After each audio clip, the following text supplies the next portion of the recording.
Hello, and welcome to the Cryptocurrency News Channel. Today we're going to talk about this cryptocurrency researcher. It's called CryptoKia, and he actually said XRP needs to be only 0.0043 USD XRP, and that would be high enough to settle the entire FX volume of $5.1 trillion a day.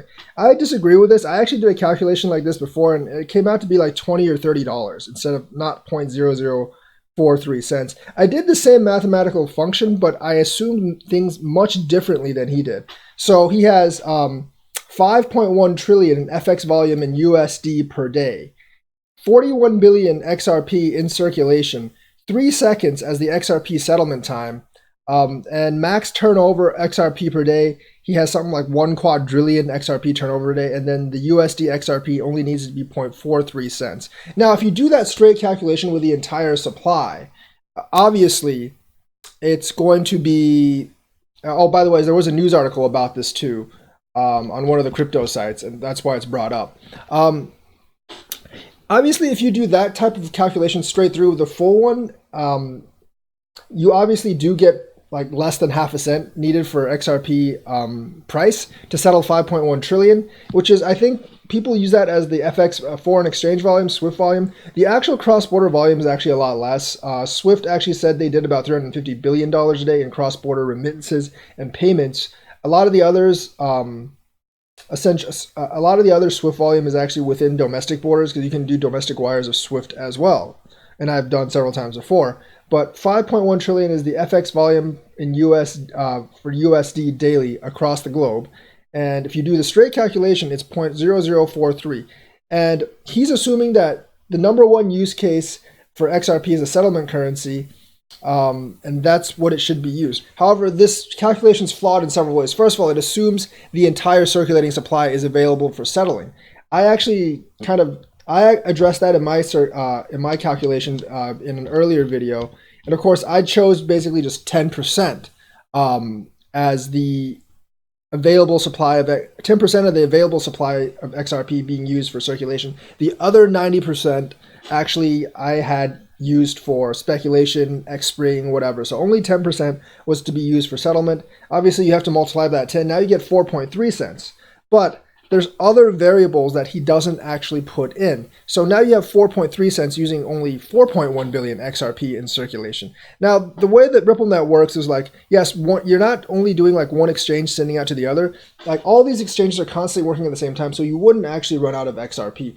One exchange would send XRP to the other bank, but it's also constantly getting more XRP from another exchange that's coming in. So the network is basically working all the time. So you're constantly having XRP pushed out one end and then coming out the other end, so the exchange won't run out of money. So a lot of people's objection is, well, if you only have 4 billion XRP at your sending destination, once you've sent 4 billion, you have no more XRP to send. But that's not how the network of XRapid works. And XRapid could really only work efficiently if there's a lot of people in the network at the same time. Otherwise, you basically have to do a lot of manual entry and stuff. For everything to be like all automatic, you'd have to have a lot of nodes all sending each other XRP at the same time. So each node doesn't really run out of XRP. And that's why liquidity providers need to hold a decent amount of XRP in liquidity for this whole system to work. And that's where the price valuation for XRP will eventually come from. Now back to the calculation. So using only 10% to settle, you'd get 4.3 cents. But however, that assumes the network is working at 100% capacity the entire time. Of course, you can't actually do that. If you worked at 100% capacity the entire time, there would obviously be peak hours, which would completely break the system. So let's say you have to work at 5% capacity, an average of 5% capacity, because I think at 5% capacity, you could actually all of a sudden go to 20x the average capacity and still be okay. More than 10x the average capacity anyways. So you have to multiply the 4.3 cents by 20, which would give you, 86 cents. But there is a big thing here where it's only a 3-second settlement time. Yes, that's true if you transfer wallet to wallet. But remember, the exchanges have to do verifications, and there's always there's usually a couple of minutes from transferring from exchange to exchange with XRP, especially getting the bids and everything for XRapid. So instead of 3 minutes, you probably have like 3 seconds. You probably have like a minute, maybe 2 minutes. Let's just say a minute and a half. So that's roughly 30 times. That's roughly 30 times the actual time that he used to calculate. So you have to multiply the 80 cents again by 30, and you get about $24. Now, of course, you have to adjust for some other inefficiencies in there, and you would get about $40, which is generally what I had in my last calculation. XRP has to be about $40 to actually do about $5 trillion of FX volume USD today comfortably.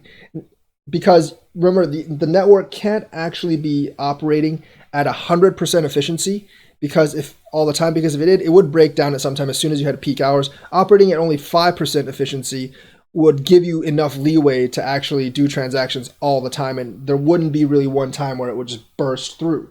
Also, like I said, 41 billion XRP in circulation, only use 10% of that for settlement because you need the other 90% for Xspring and other stuff.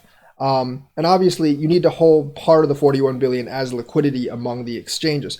Also, the other problem with having such a low price for XRP, like 0.0043 or 4.3 cents, is that if you have one huge transaction all of a sudden from one exchange, that would actually kind of break the liquidity that the exchanges have. However, at $40, you really wouldn't have that problem, because if an exchange, let's just say, for instance, held 200 million XRP, well, they have billions of dollars in liquidity, and there aren't really that many transactions on a public blockchain that would actually be that'd be several tens of billions at a time.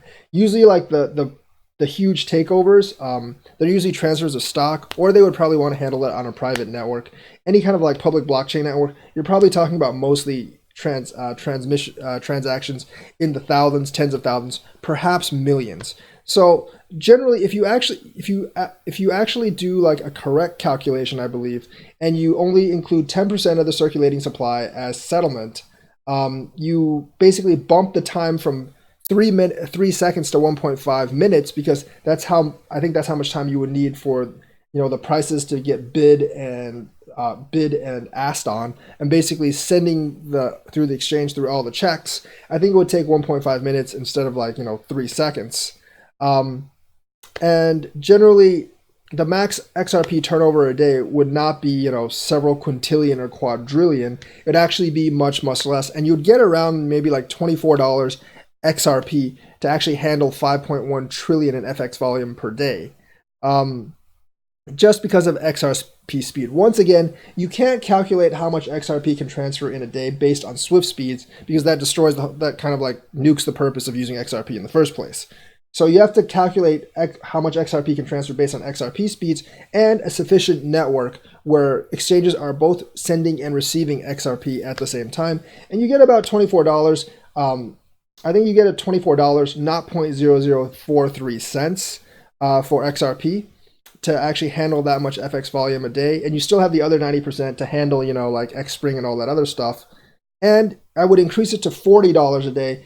Give it definitely some speculation room, but also give it even more kind of wiggle room for the price to settle in very high demand times. So essentially, that's why this 0.0043 USD XRP calculation is wrong, because he's assuming too many ideal factors, and you have to have a calculation that's basically many, many times, hundreds of times what this particular price is, in order to actually justify, to actually facilitate the FX volume in USD per day, because it actually does take longer than 3 seconds to use XRapid from exchange to exchange. There's not going to be 41 billion in circulation, and also you can't have the network running at 100% capacity. By the way, if you ever do either supply chain calculations for IOTA or VeChain, or price calculations for XRP XLM, you can't use 100% capacity average for the network, because that would just blow the entire thing up once you had a peak hour. You always have to use a much, much less network capacity. Probably the most you would use is 20%, if not 10%. I use 5 just to be extra safe. So it'd be more like $40 instead of 0.0043 cents. And that's why this calculation and this news article honestly does not make any sense. So that's the report for today. Check out the Check out my Twitter. Also check out my social media if you like, and share this if you like this video. Thank you and have a nice day.